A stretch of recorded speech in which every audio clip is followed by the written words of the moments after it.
Assalamualaikum warahmatullahi wabarakatuh. Waalaikumsalam warahmatullahi wabarakatuh.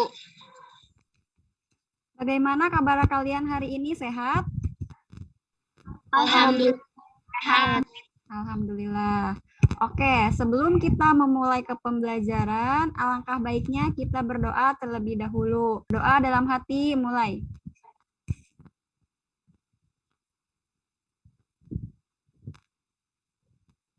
Selesai. Nah, sekarang Ibu akan mengecek kehadiran terlebih dahulu. Yang namanya Ibu panggil harap bersuara ya. Yang pertama Nopa. Nopa ada? Hadir, Bu. Kori. Hadir, Bu. Kemudian Yuni. Hadir, Bu. Dan yang terakhir Nabila. Hadir, Bu. Nah, sekarang kita memasuki ke materi yang akan dibahas pada pertemuan kali ini. Bentar, Ibu akan kirim PPT-nya. Apakah sudah terlihat?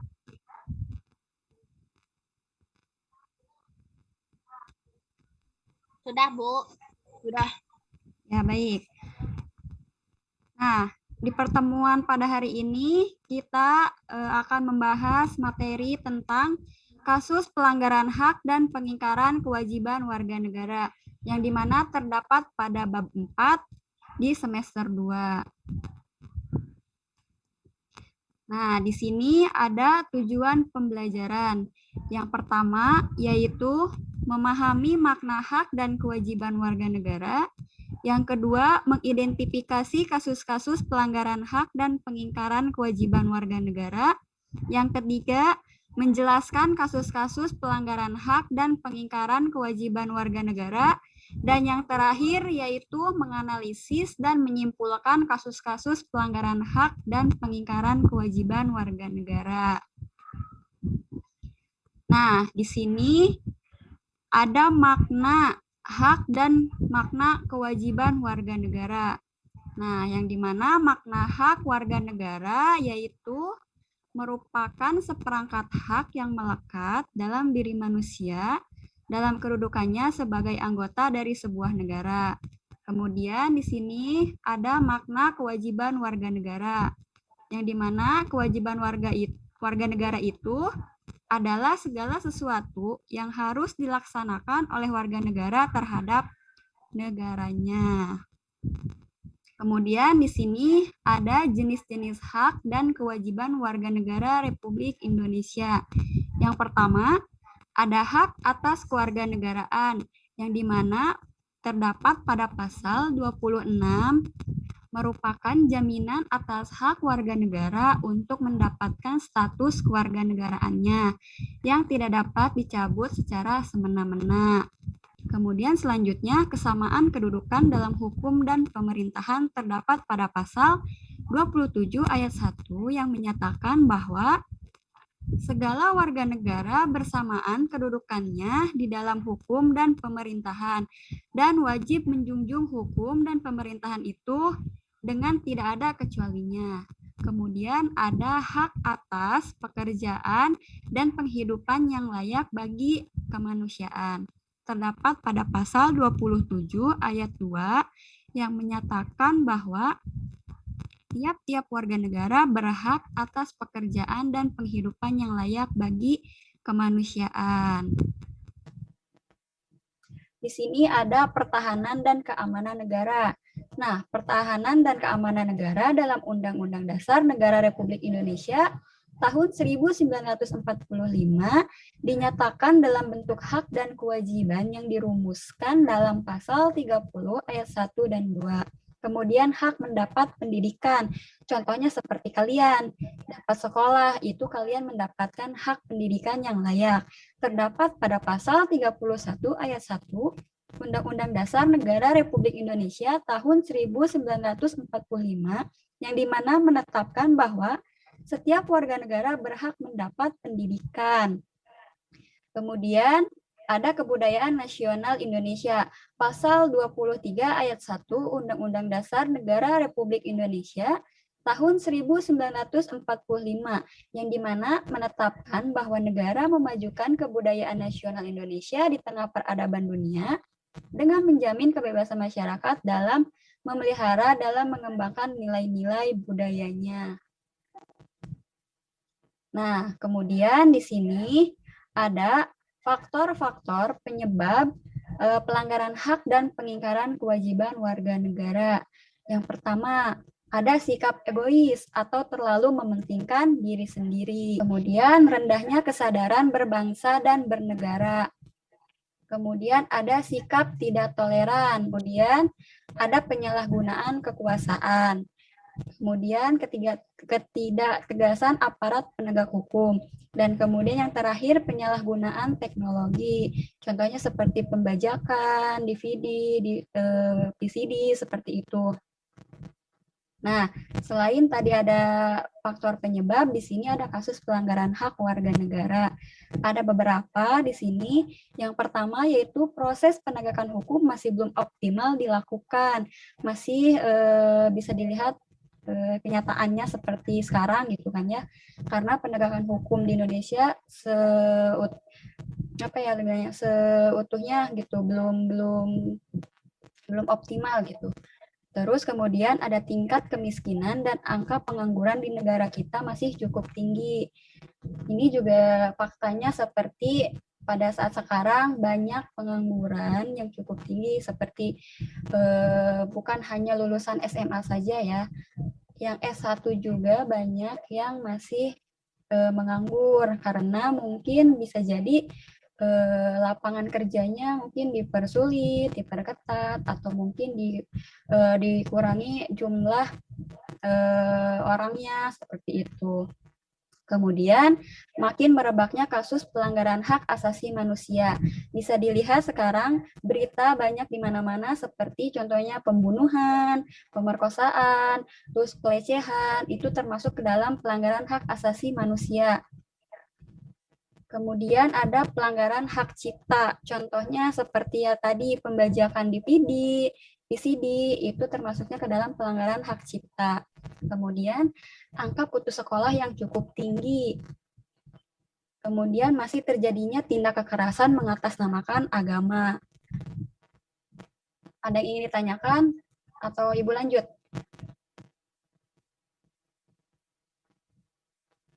Lanjut. Oke, Ibu lanjut ya. Kemudian di sini ada kasus pengingkaran kewajiban warga negara. Di sini ada beberapa kasus yang bisa Ibu contohkan kepada kalian. Pertama di sini membuang sampah sembarangan. Nah, di sini siapa yang masih sering membuang sampah sembarangan? Saya, Bu. Hampir semuanya ya. Nah, ya. Jadi Ibu harap ya mulai hari ini kalian harus membiasakan membuang sampah itu pada tempatnya. Karena apa?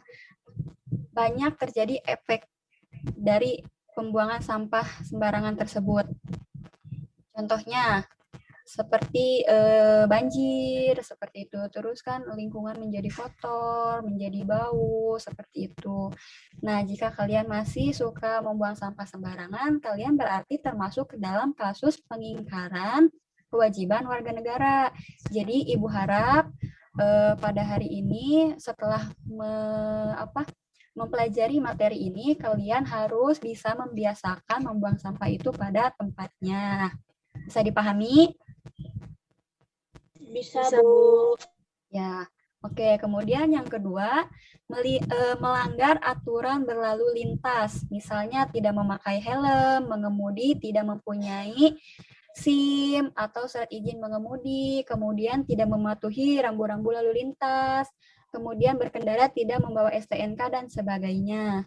Kemudian yang ketiga, merusak fasilitas negara. Misalnya mencoret-coret bangunan milik umum, merusak jaringan telepon. Bisa dilihat ya, misalkan kayak di kota-kota, seperti apa ya, stadion itu, Singapura Bangsa contohnya. Itu kan fasilitas negara, tapi tembok-temboknya banyak coret-coret seperti itu. Nah, itu termasuknya ke dalam kasus pengingkaran kewajiban warga negara. Kemudian yang keempat, tidak membayar pajak kepada negara seperti pajak bumi dan bangunan, pajak kendaraan, retribusi parkir, dan sebagainya. Dan yang terakhir, yaitu tidak berpartisipasi dalam usaha pertahanan dan keamanan negara, misalnya mangkir dari kegiatan Siskamling. Nah, baik. Kemudian, ternyata materinya sudah selesai. Nah, baik. Di sini ada yang ingin ditanyakan?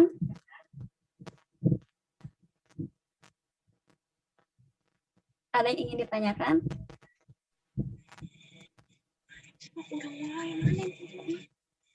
Oke, kalau begitu, oh iya, kalau begitu, Ibu ingin kalian menyimpulkan dari materi yang telah Ibu sampaikan tadi. Siapa ya? Kori.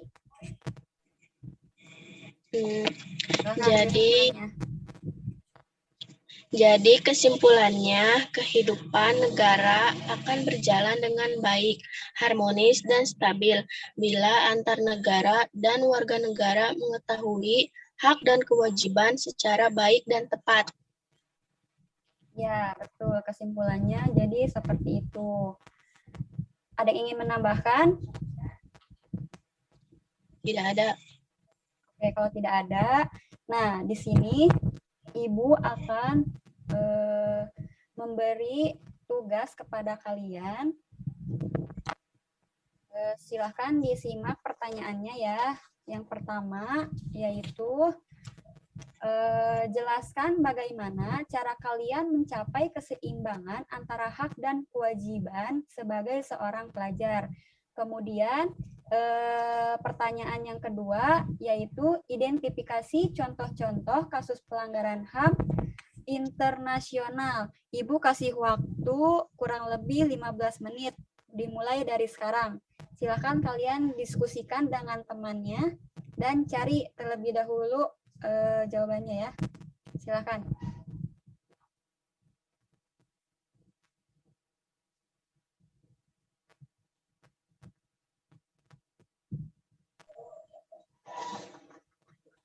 Sudah mendapatkan jawabannya? Sudah, Bu.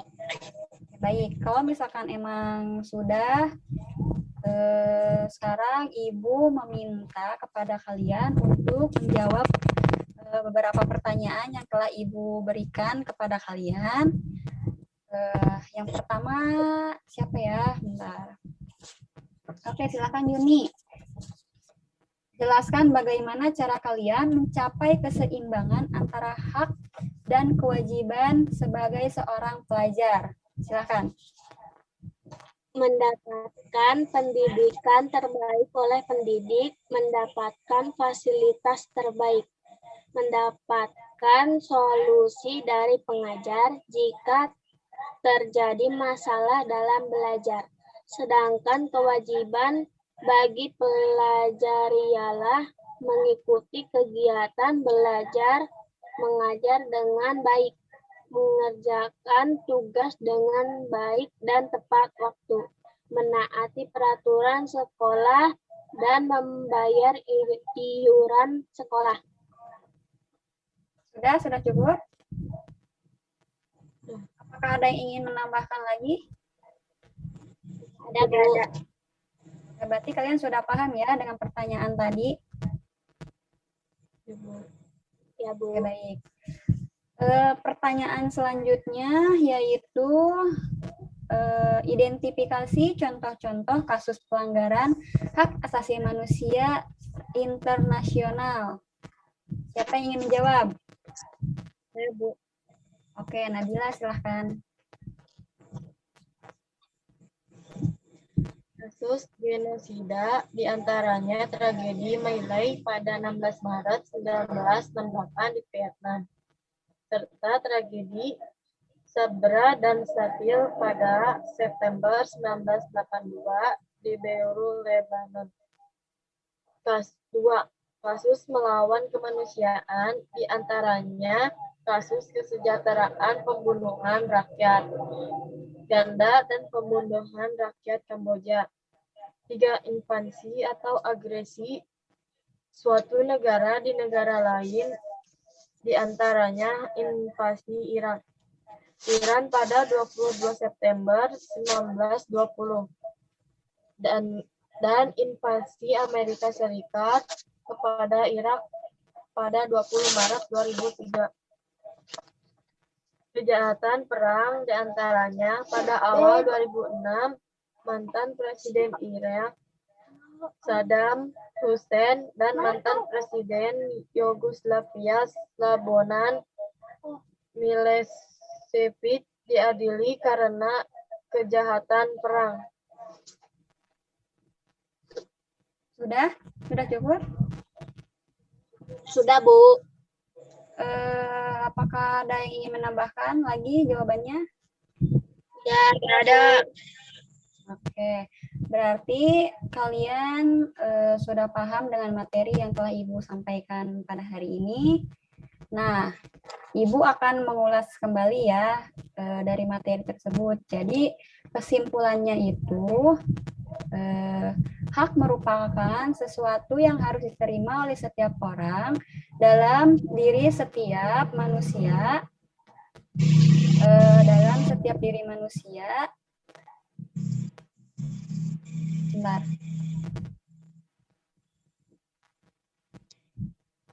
Dalam diri setiap orang melekat hak asasi manusia dan hak warga negara. Nah, hak asasi manusia ini bersifat universal tanpa melihat status kewarganegaraannya. Sedangkan hak warga negara dibatasi oleh status kewarganegaraan seseorang. Nah, dengan demikian, ada jenis hak asasi yang dapat dimiliki oleh warga negara saja. Yang bukan warga negara tidak memiliki hak tersebut untuk di wilayah yang bukan negaranya. Kemudian, kewajiban secara sederhana dapat diartikan sebagai segala sesuatu yang harus dilaksanakan dengan penuh tanggung jawab. Nah, dengan demikian, kewajiban warga negara dapat diartikan sebagai tindakan atau perbuatan yang harus dilakukan oleh seorang warga negara, sebagaimana diatur dalam ketentuan perundang-undangan yang berlaku. Kemudian, pelanggaran hak warga negara itu terjadi ketika warga negara tidak dapat menikmati atau memperoleh haknya sebagai mestinya. Pelanggaran hak negara merupakan akibat dari adanya kelalaian dan pengingkaran terhadap kewajiban, baik yang dilakukan oleh pemerintahan maupun oleh warga negaranya sendiri. Nah, pengingkaran kewajiban warga negara biasanya disebabkan oleh tingginya sikap egoisme yang dimiliki oleh setiap warga negara. Kemudian, tindak terbaik dalam pencegahan hak dan kewajiban warga negara dalam mencegah timbulnya sebuah faktor dari pelanggaran hak dan pengingkaran kewajiban warga negara itu, apabila faktor penyebab tidak muncul, maka pelanggaran hak dan pengingkaran kewajiban warga negara dapat diminimalisir atau bahkan dihilangkan. Nah, itu kesimpulan dari Ibu kurang lebihnya. Kemudian, sebelum kita mengakhiri Zoom meeting pada pertemuan kali ini, Ibu akan memberi tugas. Bentar. Nah, tugasnya itu ada 2 ya.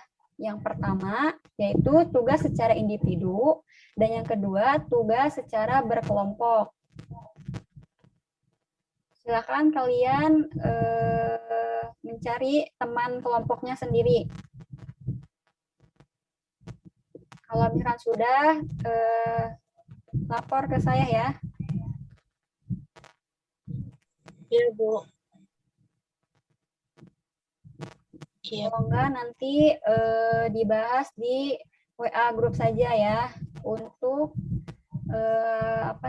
mempersingkat waktu supaya kalian bisa memilih teman untuk diajak berdiskusi pada tugas kelompok.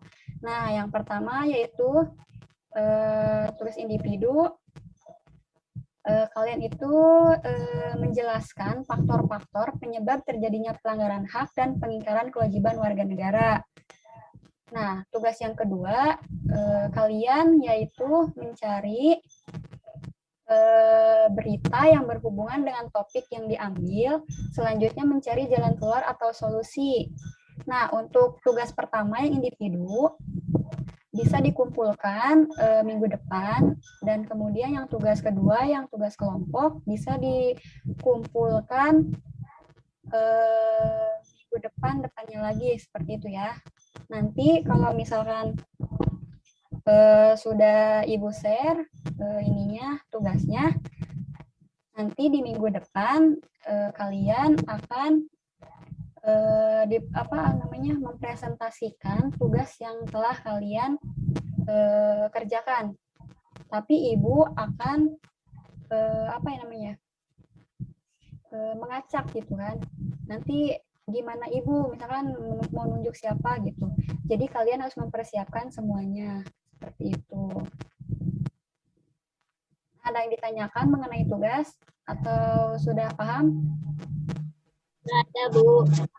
Tidak ada, Bu. Oke, berarti sudah paham semua ya? Iya. Oke, dikarenakan hari ini sudah larut malam ya, mungkin Ibu cukupkan materi pada pertemuan hari ini. Terima kasih untuk kalian yang telah menyempatkan waktu untuk mengikuti pembelajaran pada hari ini. Kurang lebihnya mohon maaf. Wabillahi taufiq wal hidayah. Wassalamualaikum.